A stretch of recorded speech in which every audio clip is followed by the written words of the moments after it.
All right, welcome to Module 2. Mike Stoll here again. You had a short break from me in Module 1. I didn't have an introductory guided tutorial, which is what this will be for Module 2. I want to stress that this isn't a lecture. I'm just using these introductory pieces that you'll have in all the following modules as just a way to kind of whet your appetite and give you a little bit of an overview of where I think the module will take you, and also kind of my thoughts as well, so you kind of know my mindset going in. Doesn't mean I'm stuck in one position, but this is kind of, I'm just trying to give you some framework for what we're going to be dealing with. Module 1 was all about who entrepreneurs are. You went through and read about entrepreneurs, characteristics, traits, behaviors, what they do, why they do it. In one article, interesting that they kind of view it as almost a mental illness. The the departure point for this module is that it's really about entrepreneurs are people who take an idea and turn it into a business. Whether they're actually entrepreneurial or not is another story, but at the heart of it, anybody that starts a business, at least in my book and maybe in others, is at that point an entrepreneur. They're venturing into the unknown, and they're taking some risk, and they're creating something new. It may not be innovative, but at least they're creating something new, and they're trying to make a go of it. And so entrepreneurs are people who take an idea and turn it into a business. And I'm thinking, that the key part of that statement there is that they take an idea and they turn it into a business. And so the critical part of this is, and my own experience has been, the quality of the idea and whether it represents a business opportunity, which we'll go into in a little while, is fundamental to whether the business will be successful or not. Or as one of my colleagues says, if you plant in fertile ground, you're more likely to be successful with your crop. And I think the same kind of applies to entrepreneurs.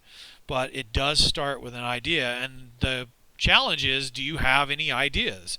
And I know from my own experience here at Cal State San Bernardino in the 12 years I've been here working with students, it's, I talk to a lot of students and I say, so what kind of business would you like to start?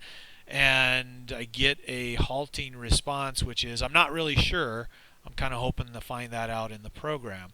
And we can do that with the students, but it is kind of surprising that so many students really don't have an idea for a business, and they're not really sure how to come up with an idea. So this phrase of got ideas resonates with me, because it all starts with the idea.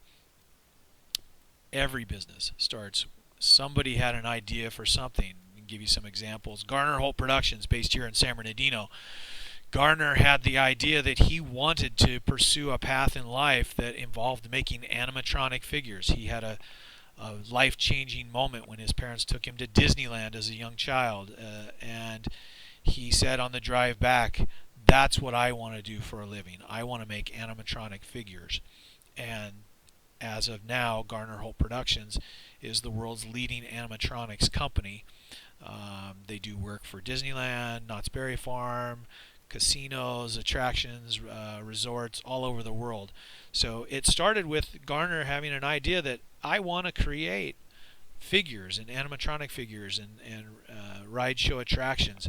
That's what I want to do. That's the idea I have for a business. Vantage LED, based in Ontario now, originally Corona. Chris Ma, working in the industry, said, you know what? I could do this better. I've got an idea that I could do this better. And they make large-scale LED advertising modules for schools and companies. Tap Out, the mixed martial arts clothing company.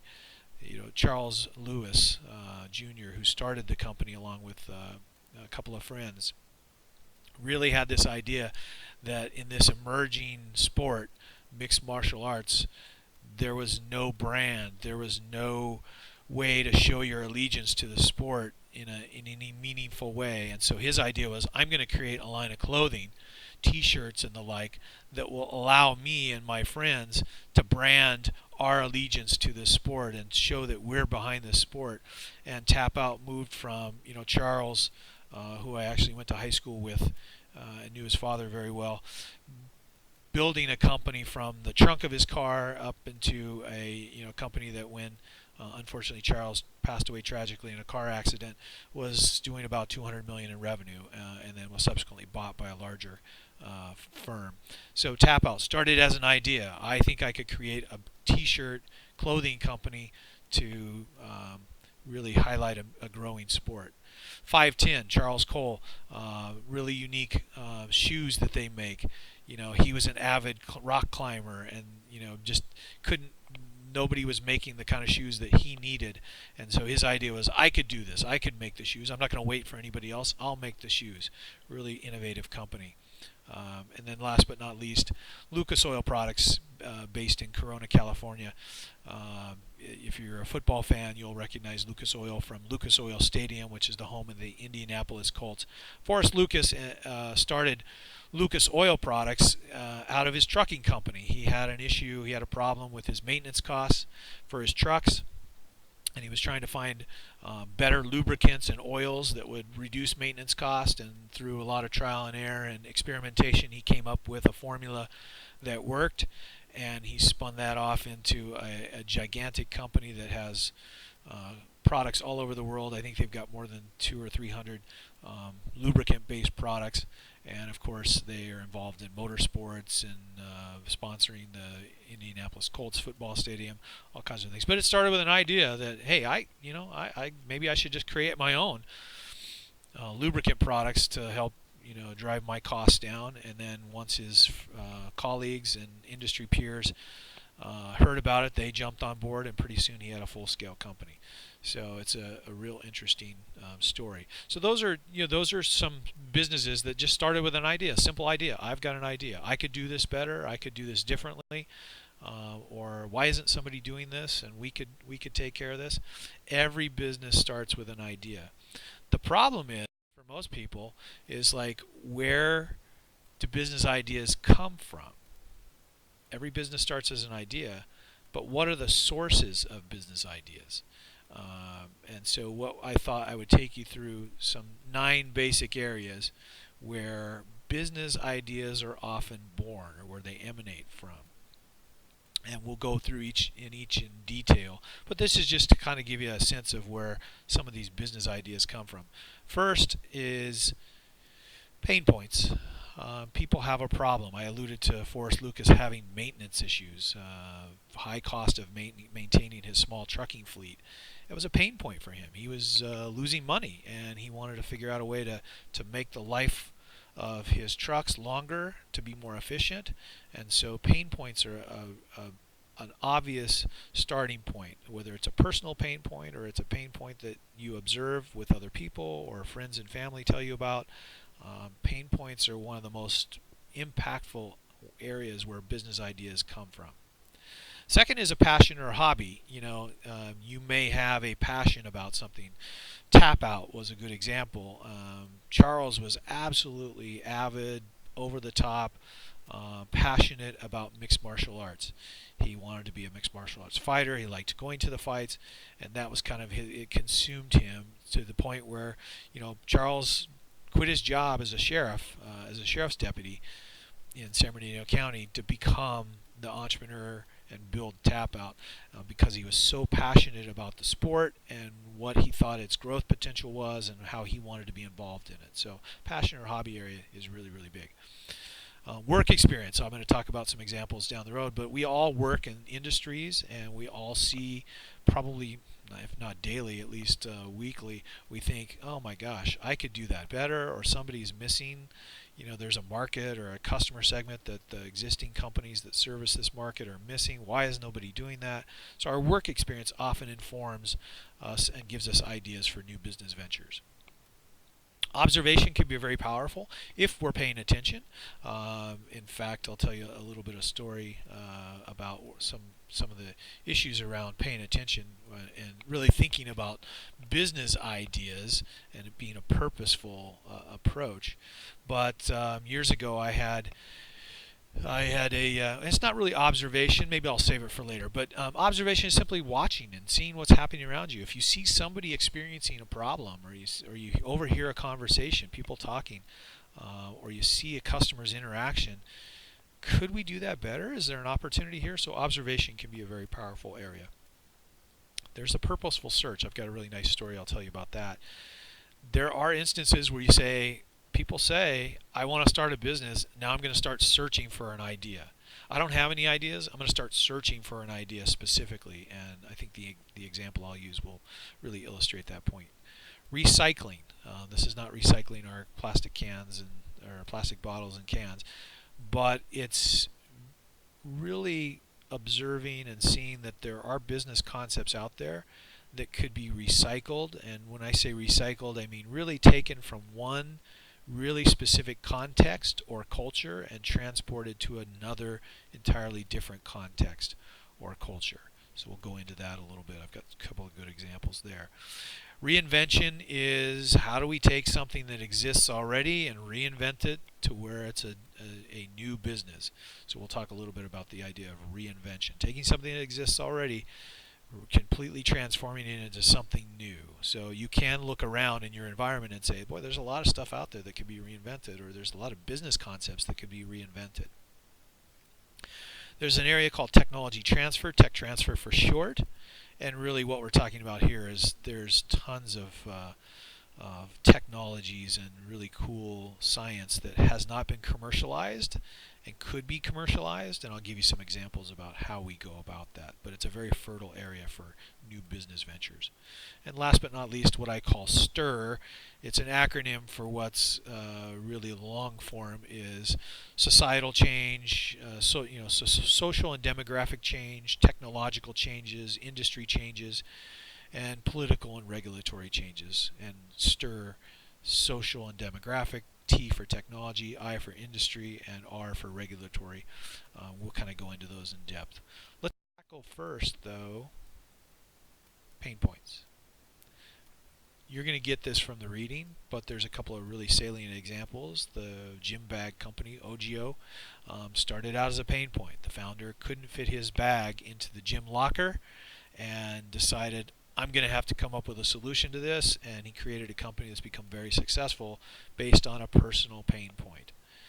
Flavor X, which you'll read about, is also a great example where parents had an issue with their child taking medicine and the bad taste of the medicine and the critical nature of the medicine, and coming up with a solution to that problem and creating a business from it. Spanx, the men in the class may not be familiar with Spanx. Women may or may not be, but Sarah Blakely, who's now a billionaire, created Spanx to solve a problem which is kind of which we all face eventually. You're kind of trying to firm up our bodies so that we look good in clothing. And Spanx has become just a knockout hit, a really gigantic company based on the fact that it's a common problem. Lots of people have it. Sarah had it. She tried to figure out a solution to it. What was out there wasn't working. She came up with something new, and voila, she's got she has a runaway hit, a well-established company. Clemmy's Ice Cream, actually a local company. When I say local, they're located in the Coachella Valley area of Southern California, and John Gordon founded Clemmy's because he went to the doctor, and the doctor told him, my goodness, you're not doing well. You're going to be a diabetic if you don't change your diet. What the heck are you doing? And John said, well, I eat pretty healthy except for the quart of ice cream I eat every day. He was an ice cream addict. And his doctor said, well, you got to give that up. And John said, I've been eating ice cream since I was a kid. I'm not sure I could do that. So he set about, based on his problem, he said, I can't give up ice cream. I love ice cream too much. I've got to eat it. And he said, well, I'm going to create an ice cream that tastes great and is sugar-free and lactose-free, and people that are in my situation can still have their ice cream and not worry about the consequences within reason. So he created Clemmy's Ice Cream based on his own personal pain point of health issues and wanting to still have ice cream. Passion or hobby. I talked earlier about Garner Holt Productions. Garner was passionate about animatronics and figures and robotics and all that wonderful stuff, and so he created Garner Holt Productions because that was his interest area. He didn't really see himself doing anything but that with his life, So much so that he was able to change some of his high school courses to support that. He got his teachers and his principal to buy into it. He graduated from early from high school so he could start, and move his company forward, which he created when he was 14 years old. Another one, Jensen USA, located in Riverside, California. Mike Cachet started Jensen USA as a teenager. He lived near. He was a biking enthusiast. He loved mountain biking. He wanted to be a mountain bike professional, and he lived near a trailhead, and he saw people going by all the time, and his passion, his hobby, his all-encompassing everything was biking. And he said, all these people are coming by. Maybe I could offer a bike service as they're coming by, tune up their bikes, fix their bikes, provide parts, and that's morphed into, arguably the largest online retailer of bike parts and actual bicycles in the world, with Jensen USA. So a passion or hobby. We all have passions. We all have hobbies. How could we come up with ideas in those areas that could create businesses that would be the best of all worlds? There are some that argue, you don't have to be passionate about a business. And I would agree. You can kind of grow into it. But it's always a great starting point. If you're really excited about something, you'll go to the ends of the earth to do something with it. And you just have to find what that is. Next is work experience. A couple of examples here. Aqueous Technologies in Rancho Cucamonga, California, another local company. Mike Conrad had extensive work experience in the area of companies that made machines that clean printed circuit boards. After printed circuit boards are made, there's a lot of they're not very clean after they've been through the process. And some companies he worked for made cleaning machines for printed circuit boards for the aerospace industry, electronics industry. And by virtue of working in that industry, he saw some of the changes coming in terms of restrictions on chemicals and things like that. And so he ultimately branched off and created his own business that would address those industry changes. He wouldn't have known about that if he didn't have the work experience. And his current employer, or the employer at the time, didn't want to address those changes, didn't think they were necessary, so he broke off and started his own business, which has now really become the industry leader in those machines. Another, an example closer to home for me, Aircom Systems was formerly my family's company. They sold it several years ago, 3 or 4 years ago. After 40 plus years of operating the business, we've sold it. Involved in avionics manufacturing, and this is based on work experience. My father was in the military, was involved in both maintenance of aircraft, primarily helicopters, and also the electronic and communication systems. Once he got out of the military, he went to work for a company in charge of all their maintenance of their mechanical and communication systems for a large helicopter operation. And during that period of time, he saw some what he felt were opportunities to create a new business in focusing on airborne audio. And he doesn't have that business idea doesn't come forth unless he has all that accumulated military and professional experience. And so a company that was an industry leader and still almost 50 years later is still in business, resulted from that work experience. And we all have work experience that we can draw from and say, wow, I'm really good at this. I do well. My current company isn't addressing a market need. I'm going to go do it myself. Happens all the time. Purposeful search. My favorite story here is a company called Media Defender. I met the young men that founded this company probably almost 10 years ago now, not long after they had started the company. And really, these are guys that wanted to start a business and didn't really have an idea for a business, so they went on a purposeful search to try and find something to start. It's a long story. I'll try and give you the abbreviated version, but the two founders of Media Defender met while working at an aerospace company here in Southern California. They found out immediately that they liked each other, but also they immediately found that they weren't sure they wanted to make a career in the aerospace industry. And so they started looking for ideas to start businesses. They started one business. It didn't do so well. They were not engineers. they said, well, what could we do? And so they were looking around. We've got to be on the lookout for business ideas. One day, Octavio was one of the founders was reading the newspaper about the problems with piracy. Hollywood was losing oodles of money because people were pirating their DVDs, and the music industry CDs were being shared online, and they were losing billions of dollars every year. And he thought to himself after reading that article, wow, that's a big problem. And we've been searching for a business idea. Maybe this is it. Maybe we can develop a business that will solve that problem for the music and and film industry, and in the process, build a great company and make a lot of money. So they started Media Defender, and ultimately were able to provide a solution that didn't solve the problem, but did a pretty good job of, making it harder for people to pirate intellectual property.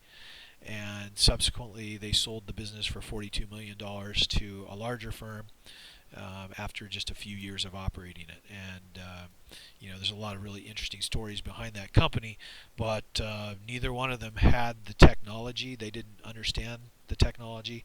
They hired some engineers they worked with.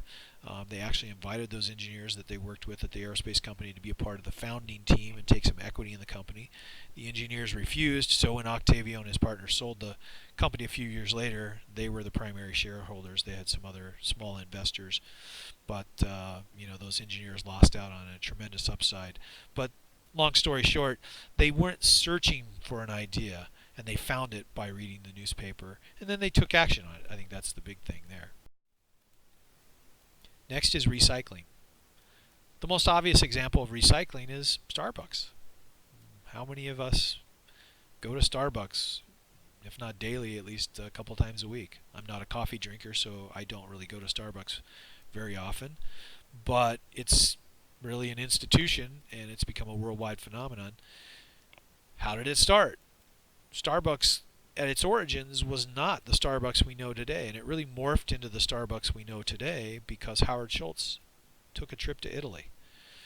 And while there, he noticed the coffee bar and the coffee culture, and he thought, maybe we could have that in the U.S. Maybe we could transport that concept into the U.S. So he essentially recycled somebody else's concept. He took it from one spot and recycled it and moved it to another, changed it a little bit to meet the taste of the consumers and the culture he was targeting.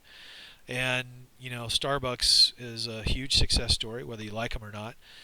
And that simply, it wasn't an original idea. He just took it and transported it and made it work in another culture.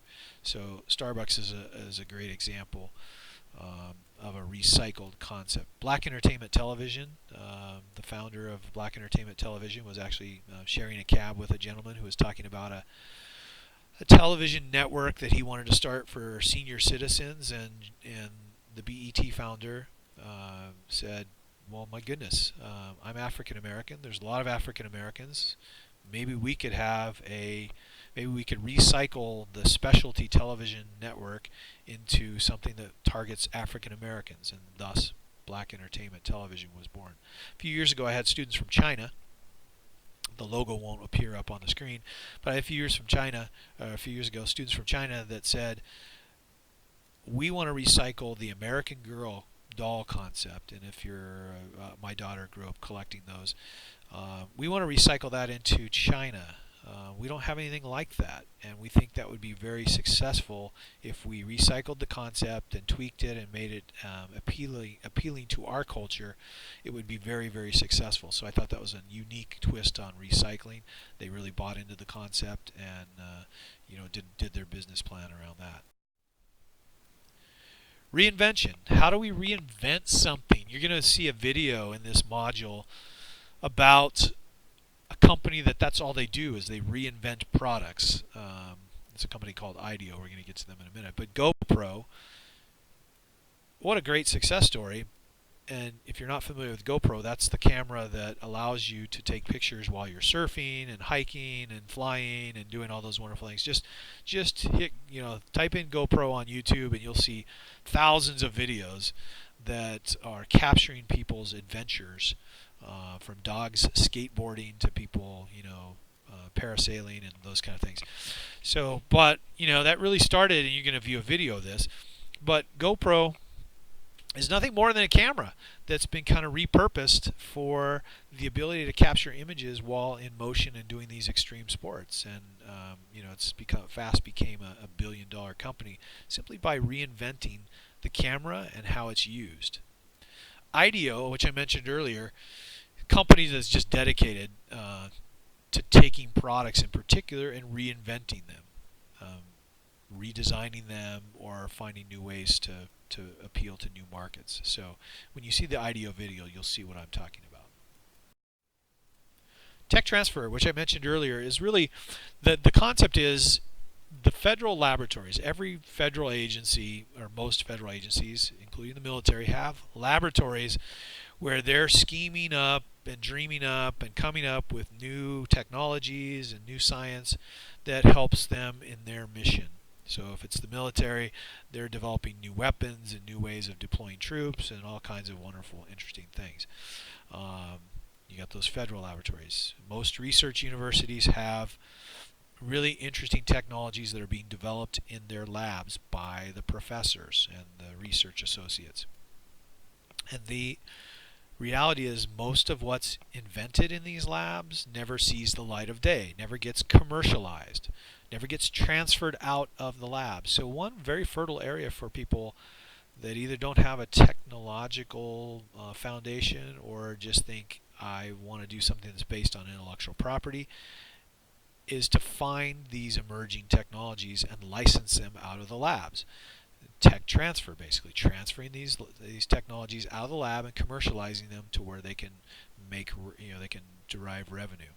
A couple of good examples locally, well, at least one's very local, is a technology that came out of University of California, Riverside. That basically it's technology around mosquitoes' ability to sense humans, and really this the fundamental crux is how can we fight things like malaria, which is so Olfactory Labs was a company that was born by licensing the technology out of University of California, Riverside, and one of their products, the kite patch, as you'll see on the screen.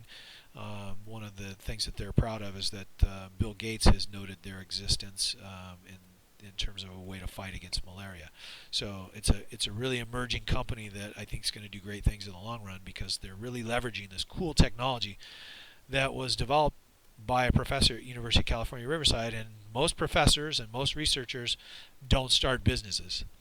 What they do is they develop really cool stuff. They don't know how to commercialize it. So there's really a lot of fertile opportunities to go in these labs and commercialize what's been developed. The American Biohealth Hearing Pill, which I'm not sure what the status is on this, but I worked on this project years ago. It's a technology that was developed by the military and was licensed and further developed by a company called American Biohealth.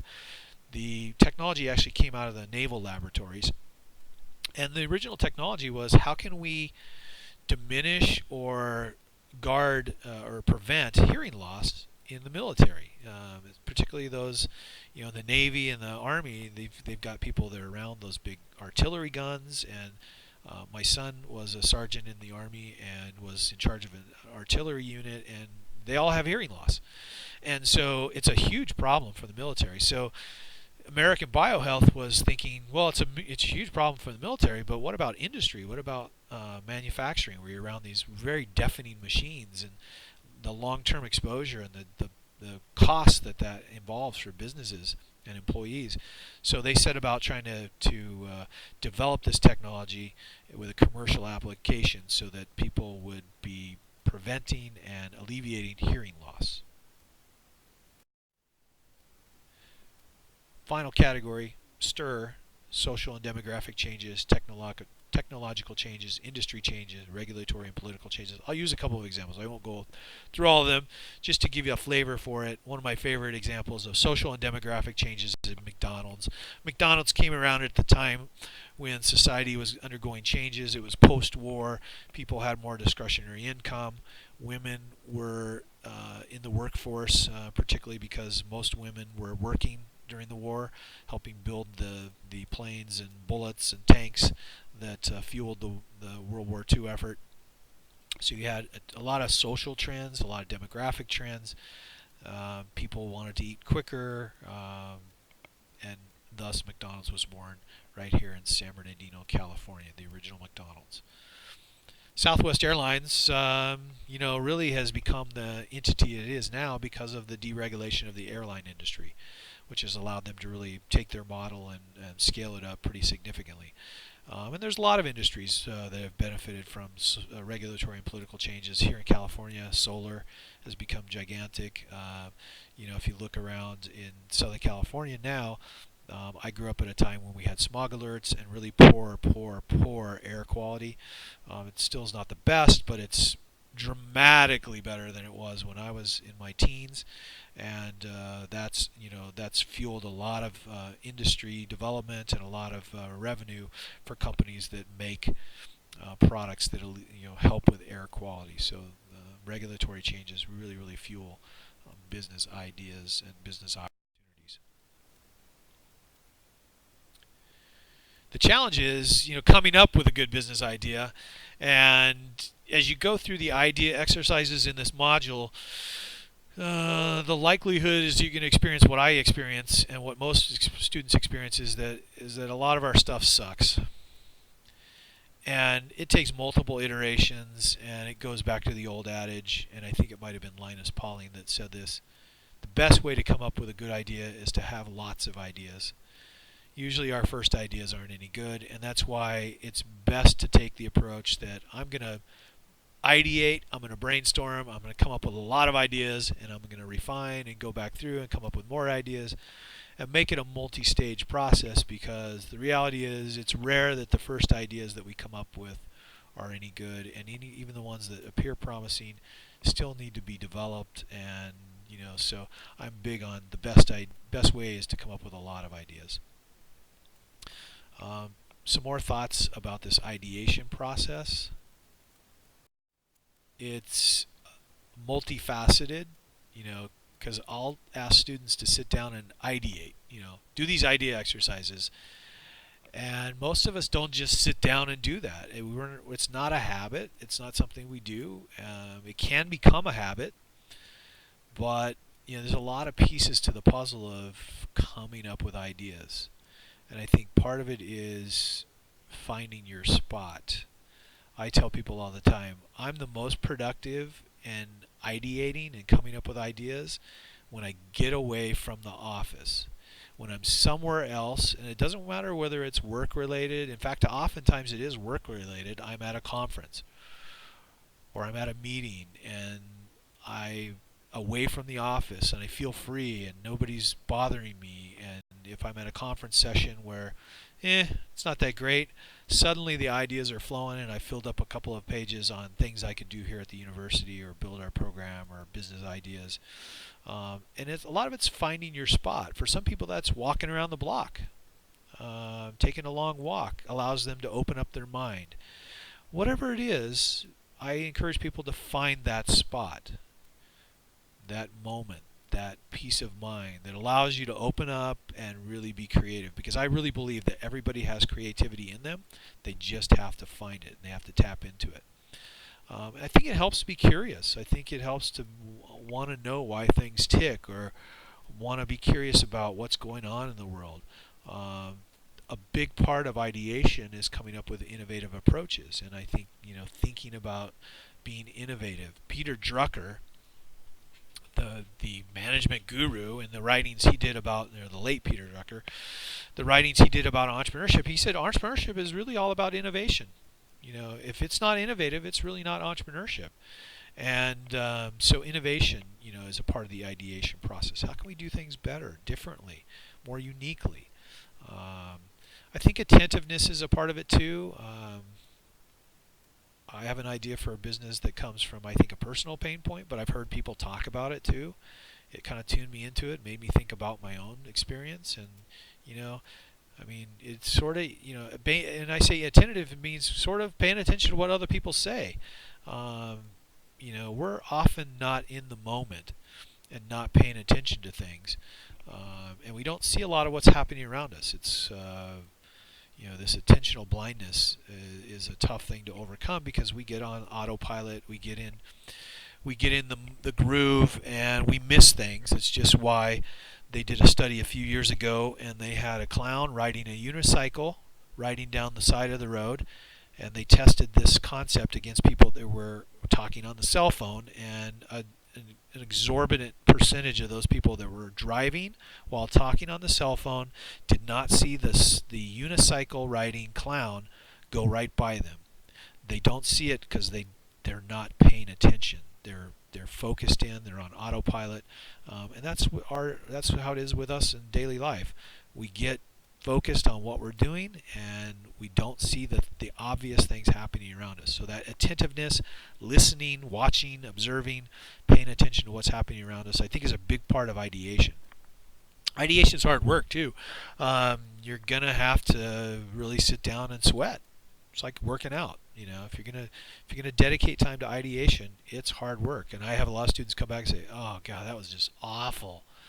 I really struggled coming up with ideas." And I said, "Yeah, it is hard. It's like not working out for years, and then you go back and work out, and you got muscles you didn't even know you had, and it's painful." So, but in the long run, once you get doing them, I've had students come back to me later and say, "Oh my gosh, this is awful. I'm thinking about ideas all the time. I can't stop. You've created a monster."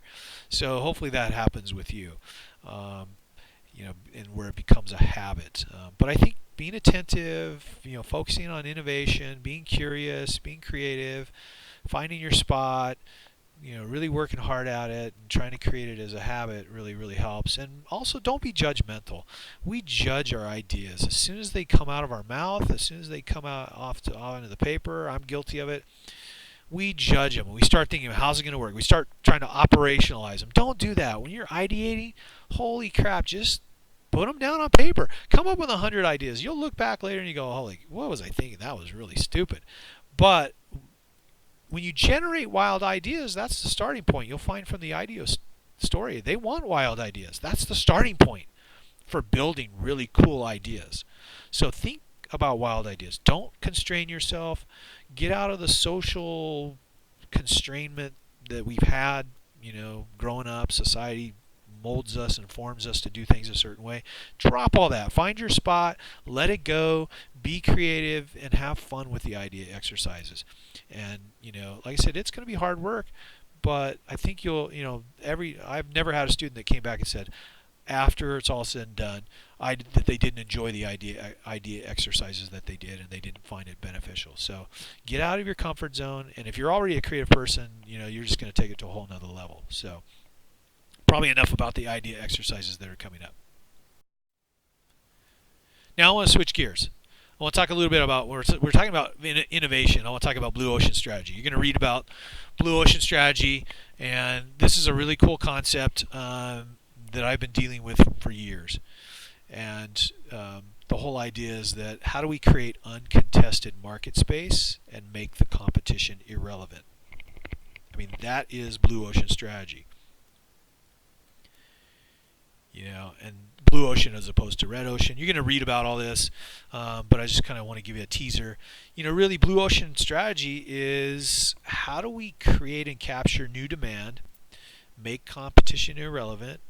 It's uncontested market space. We've got a gigantic head start, and we basically break unlock the problem that companies have had for years of how can you be different and low cost. In the red ocean strategy, companies are just trying to beat the competition. They're competing against each other. They're trying to just exploit whatever existing demand is out there, and any incremental improvements in demand is out there. And they're usually having to choose between, low cost and differentiation. And the nice thing about the blue ocean strategy is, as you'll see as we get into it, it's really, really a new way or a different way of thinking. Not new anymore, but a different way of thinking. And the most commonly used examples in the blue ocean area are Cirque du Soleil and Nintendo, and they're Wii. Cirque du Soleil, the adult circus, as I joke with students all the time, how many of us, when we become adults, how many of us go to the circus? Unless we have kids, we don't usually. 9 times out of 10, we're not going to go to the circus unless we have kids, and we're going to take them to the circus. So Cirque du Soleil kind of reinvented the circus industry by creating the adult circus. We're not going to go into that, but you can read about that. Nintendo Wii, I think, is the more interesting example. And really, at its heart, what did Nintendo do? And the heart of the Blue Ocean strategy is they took something that largely appealed to young males. I mean, when we think about the sweet spot of video games, historically, it's been young males. And you'll see these pictures up on the screen. The Nintendo Wii primarily appealed to a lot of people, but it primarily appealed to young women, seniors, and families. Not the typical Call of Duty, war game, Madden, NFL, sports, that kind of, not the typical audience for that. So those are people that in the past would have been considered, non-users, for lack of a better word. The other thing that Nintendo did is they positioned themselves. They were different. They're different on a number of levels. Relative to PS2, PS3, and the Xbox 360, Nintendo Wii is markedly different. Now, the gap's closing, things are changing, but I'm looking back to when Nintendo Wii came out in the early 2000s. And at the heart of it, they pursued the differentiation and low cost. It's a completely different because it's a unique gaming experience. It's a motion-based gaming. They appealed to those non-gamers, the young women, the seniors, and the families that never would have sat down and played a video game. My wife doesn't play video games. My daughter didn't really play video games. But as soon as Wii came out, they're playing the Wii. They're doing the Wii. I went to visit my nieces over the holidays right after the Wii came out. They had the Wii. The entire 10 days we were there, it was nonstop Wii. These young women, these young girls, had never even thought about playing video games, not even on their radar. But suddenly it's huge. Non-gamers. That's creating new market space. Those people didn't buy video games before. They created a whole new market. They appeal to non-gamers. And nobody was competing for them. PS2, Xbox, they weren't going, PS3, they weren't going after these people. That's a whole new market with no competition. And they further made it even better because they reduced the cost by eliminating features that those people in that market they were going after, or those markets, didn't care about the high-end graphics. They didn't care whether it was a certain processor. They didn't care about speed. They cared about the experience. I mean, Nintendo Wii hit it out of the park because they created a whole new market space, no competition, gave them a huge head start. I mean, years of a head start before the other gaming platforms started to catch up. So, and they still made money. The terrible secret is that those gaming platforms most of the time weren't making money on the hardware. And Nintendo Wii comes out and offers a platform that's cheaper, and they're making money on it, and they're making money on the peripherals. It's a win-win. So when you look at Nintendo Wii, holy crap, they applied it, and Nintendo views themselves as a blue ocean company. They hit it out of the park with this. At its very core, they really unlocked the differentiation low-cost issue. They created new market space. They really, they kind of expanded the video game market to new users, and they were different by a, really unique motion gaming system. Low cost. They didn't have to invest in the the high-end hardware, so they were able to sell it at a reasonable price and make a profit. So no competition. A growing demand from non-users who are now getting attracted, and the ability to like lots of money, crazy good. So just kind of really going back to the core of the Blue Ocean approach. I assigned an article on value innovation. When you read it, this will make sense if you've already read it. But I'll just give you a little teaser. The reality is the core of the Blue Ocean approach is asking 4 fundamental questions. It's not quite that simple, but I boil it down to this. It's called RICE. I like brown rice. That's my favorite rice. Maybe you like basmati rice. Maybe you like white rice. Maybe you like Spanish rice. I don't know what rice you like, but the rice here for Blue Ocean is really simple. It's an acronym for reduce, increase, create, eliminate. And we'll take a quick look and apply a couple of these to Nintendo Wii. And so reduce is which of the factors that the industry takes for granted should be reduced well below the industry standard. A company that wants to do Blue Ocean needs to ask that question. What is it that everybody takes for granted that could be reduced below the industry standard because the end users, the customers, the consumers, they don't care if we reduce it. Not going to affect them. What can we increase? What can we raise above the industry standard that's going to add value and people are going to go, wow, that's awesome? What can we create that the industry's never offered? Nobody's doing it. And what can we get rid of that when we get rid of it, the consumer's not even going to bat an eye? It was never a value add to begin with, and we all assumed it was important, and until we really talked to the customers and found out, they didn't care. So, what did Nintendo create? Well, they offered motion gaming. Nobody else was doing it, and it appealed to people. It appealed to particular people. They basically created a new way of interacting with video games. What did they reduce?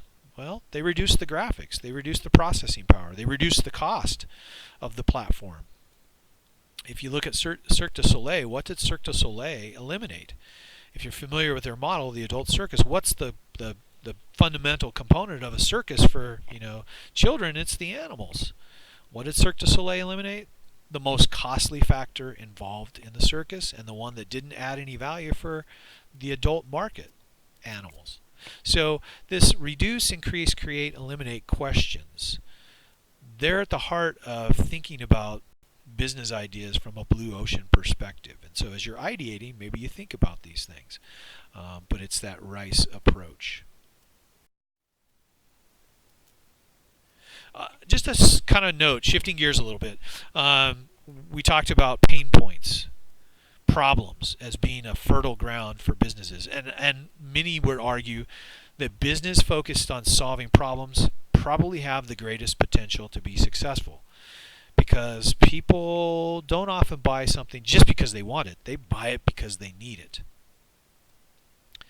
The problem with focusing on problems is making sure we're defining the problem and understanding its scale. That's critical. Defining a problem and its scale is critical. If we don't do that, we don't really understand the scope of the problem and whether it really is a problem.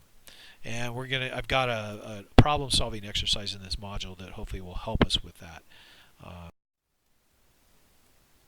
Let's take a look at thinking about this, defining the problem. One, you got to ask, who has the problem? Two, how much of a problem is it for them? Is it a really huge problem? And really the question is it a headache or a migraine? I'm fortunate. I don't get headaches. I don't have migraines. I can't think of a time in my life when I've had a headache. So I'm really, really fortunate. But my wife has headaches and she has migraines.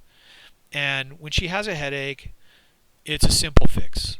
And it doesn't really bother her, so she can either get past it, or if there's an aspirin or something nearby, she'll take it. But it's not that big of a deal. But if it's a migraine, oh my goodness, and I know people that have migraines really extreme, and this is a holy crap problem. It's an awful problem, and if any of you experience it, you probably know what I'm alluding to. So how much of a problem is it? Is it a migraine where, if we can solve it, oh, I'm sorry, I just got distracted. The In-N-Out burger truck just drove by my office. I'm looking out the window, and it's driving by, and for me, it's only a couple of hours to lunch. Sorry for the diversion there. Hopefully it isn't lunchtime near where you are. Sorry, back on track. Is it a headache or a migraine? If it's a headache, most of the time people aren't going to pay to solve it because it's not that big of a deal. But if it's a migraine, anybody that's got a migraine, they'll tell you they'll do whatever they can to solve it. And when you think about business problems from that perspective, I think it's important to try and categorize it, because if it's a migraine, people are going to really, really pay for it. You also have to look at who has the most benefit from a solution to the problem. That's not always clear. We can define a problem, and you're going to get this in the problem-solving exercise. Traffic traffic in the Los Angeles metropolitan area, or insert metropolitan area here that has traffic problems. Who has the traffic problem, and who has the most to benefit from a solution? It's not so obvious. And then ultimately, who can pay for a solution?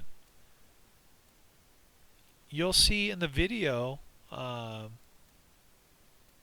won't give away the end result, but you'll see in the video about the baby incubator that there is a solution to low birth weight.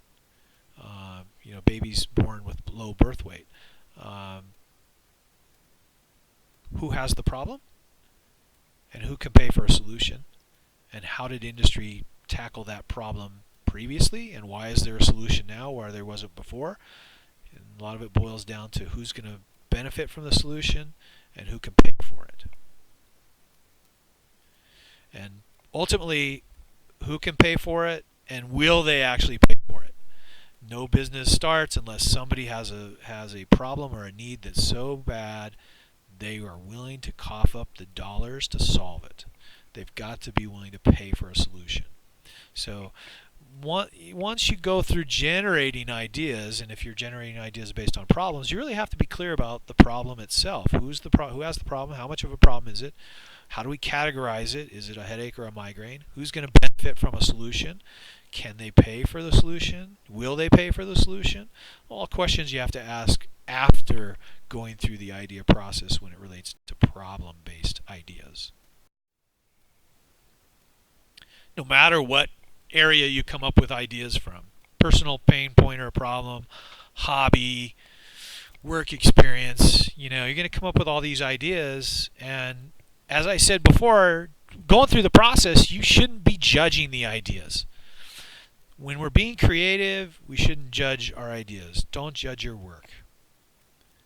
But eventually, you're going to have to figure out, is my idea any good? Meaning, does it represent a sustainable business opportunity? I have a colleague that says, the reason why most businesses fail is because they should have never been started in the first place. They were an idea that didn't represent an opportunity for a sustainable business. Didn't have to be a scalable business. Could be a lifestyle business. Could be a high growth, scalable business. Doesn't matter. Business ideas have to represent an opportunity. So how do you know if your business idea is any good? I use what I call the 5 conditions.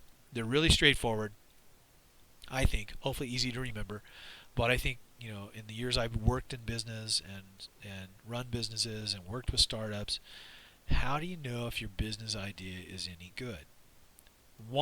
Number one, primary condition above all else. There must be a customer who needs what you're going to provide and is willing to pay for it. Customer, customer, customer. You've got to get out, and one of the things we're going to work on in a subsequent module is looking at startup models and how you find out whether there's a customer. Because if there's no customer, there's no business. Number one, customer. Number two, there's a market.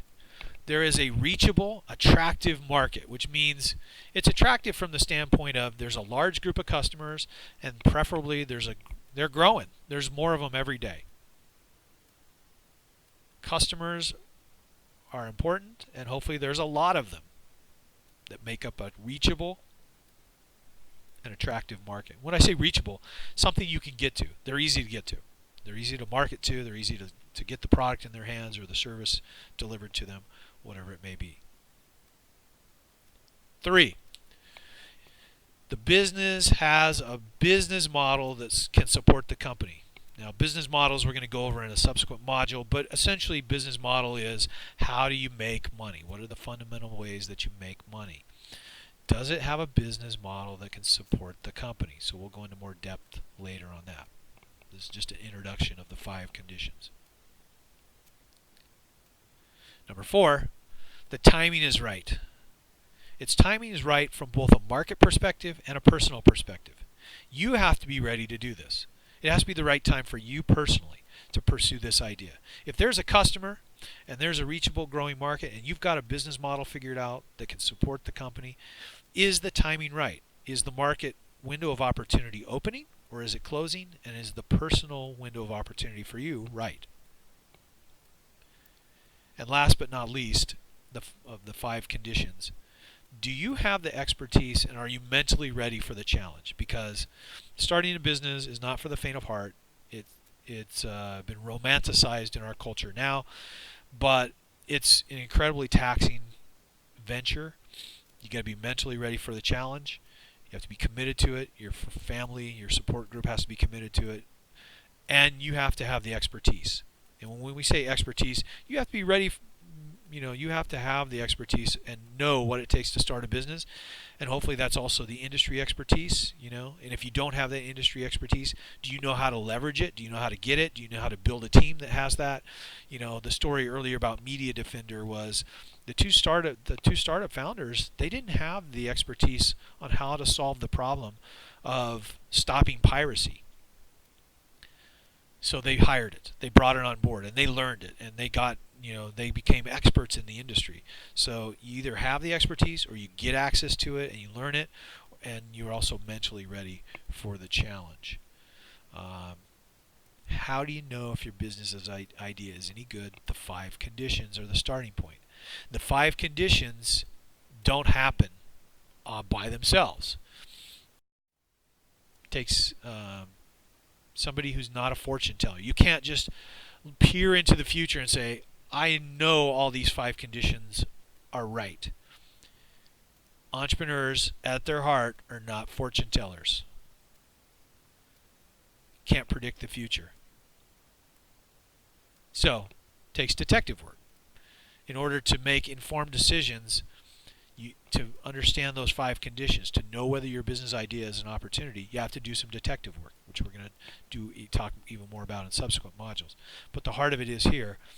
There's a lot of folks that say, hey, look, I don't need it. This is a sure thing. I know it in my gut. I'm going to do it. And that's great. Good luck. If you're successful, that's wonderful. You've overcome gigantic odds. The reality is you do need to do some detective work because nothing's a sure thing. So one way of doing the detective work is to do a feasibility study, some form of a feasibility study. You do some research. You do some research online, face-to-face, whatever it is. You write a business plan. That's been a tried and true method. That's been kind of the standard. We've moved away from business plans as being the first step, the go-to thing on the detective work, and making it really kind of the last thing you would think about doing. And really for me, the idea is that you're going to employ one of several startup modules, which we're going to discuss in module 3. But the detective work really means you gotta, if you're going to do detective work, if you buy into that and you buy into a startup model that has detective work as a part of its fundamental assumptions, you're going to have to go out and talk to customers. You're going to have to talk to suppliers. You're going to have to look at the supply chain. You're going to have to look at the economics of it. You're going to have to look at costs.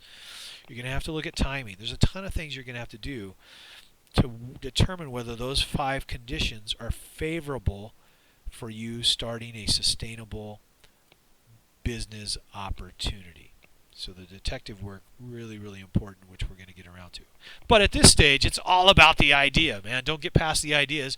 Don't jumpstart. Don't start judging your idea. Is this going to be good? No. At the idea stage, let's just understand innovation. Let's understand how to think differently. Let's think about creativity. Let's think about ideating, coming up with business ideas. And again, the business ideas in this that you're doing, they can be for. Doesn't have to be for your own business. It could be it could be something within the company you already work for. Like you think there's opportunities for the business that they're missing. I worked with one nonprofit organization executive every year. He has his top people. They have to submit ideas for new business opportunities for their company. They are what he calls intrapreneurs. They are entrepreneurs working within his company, and they are required to come up with ideas for that business. So the ideas you come up with can be on your own. They can be for your existing employer.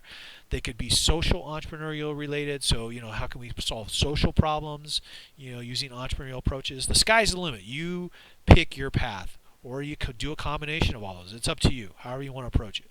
But ideate, ideate, ideate. And understand where ideas come from, where that fertile ground is, and how we then have to eventually start evaluating our ideas, because ideas are just inert. As I often say to our students, ideas are out of our mind. They are part of our mind, but some of the best ideas are based on our environment and interactions and social things, and so they are not just in your mind, they are out of your mind, but they're very, very powerful. And do not judge your ideas at this stage. I can't say that enough times. Let me use an example. I was flying back from Mexico on a vacation a number of years ago. Sitting next to me, I struck up a conversation with the gentleman next to me. I found out that he was a retired airline pilot, and he found out what I did, and he said, Mike, I've got a great story to tell you. He said, it's a good story, but you'll see why it's kind of a little bit of a painful story for me. He said, years ago, I was flying. I was beginning to get back problems. I was lugging around my suitcase, my flight case, and I had to figure out a way to make it because I didn't want to stop flying. So he was a tinkerer. He tinkered in his garage. He came up with a solution for his flight case and his... this was in the 70s, by the way. He came up with a solution.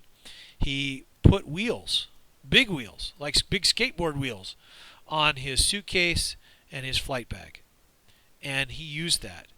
And he said, I thought it was great for me, but he goes, I just didn't think beyond the idea. I didn't think it was that great, really. I didn't think it was that innovative. It was just great for me, helping me. He goes, and I didn't think anybody would want that. Fast forward now, there's nothing that doesn't have wheels on it that's related to travel. All of our suitcases and bags and all that have big wheels. And he's looking at it thinking, I could kick myself because I didn't think it was that great of an idea. It was just a simple fix for something I was having a problem with, and I never looked for the bigger potential. So, don't judge your ideas, and also be open to the potential of where they could go. So that's probably enough about ideas. I've kept you on the line or the computer long enough. Let's talk about the next steps for this module. Hopefully you're watching this first. If you're watching this last, it's anticlimactic. Get warmed up by the videos. I love the videos. I think they're fun. Complete the readings. Dive into the idea generation exercises. Have fun with those. It is hard work. I'm curious to see whether some of us, we operate certain ways. So some people are very good with structure, others don't like structure, so how you deal with the idea generation exercises will be interesting. Participate in the discussion forums, including the problem solving exercise. I'll be in there. And then optional in this module is post, after you've gone through the ideation process and you've looked back on it, if you want, I'd be interested to see, post the idea or maybe even a couple of ideas that you're most excited about, that after you look back on the ideation process you go, wow, I'm really captivated by this. This seems really cool. So it's not required. You don't have to post your ideas, but if you have one or two that you think you're really excited about, post them, and then let's see what happens with that, because a lot of times when we bring ideas out in class, people start to build on the ideas and they start to morph. And that's a cool thing, because I've rarely seen a business idea that didn't need to morph, didn't need to change, didn't need to evolve, didn't need to become a little bit different to represent a business opportunity. So if you want to capture the power of the group, and you'll see that in the IDEO video, they talk about building on the ideas of others. Feel free to post your idea. I'll chime in, others chime in. And not to tell you your idea is bad, but I would say if people want to discuss the ideas that are posted, provide constructive feedback or affirmation of what you think about the idea. So I think that's enough for Module 2 introduction. I hope you enjoy the module. Again, if you have any questions, please do not hesitate to track me down. Call me, email me. As I said before, I don't have set office hours because you guys aren't working on a set schedule based on what I've read of your introductions. Everybody's going at a different pace. You're all super busy. So I'm just trying to make myself available for whenever you need me. So take advantage of that. All right, I'll see you in the discussion forums, and then I will revisit with you the introduction to Module 3. So talk to you soon.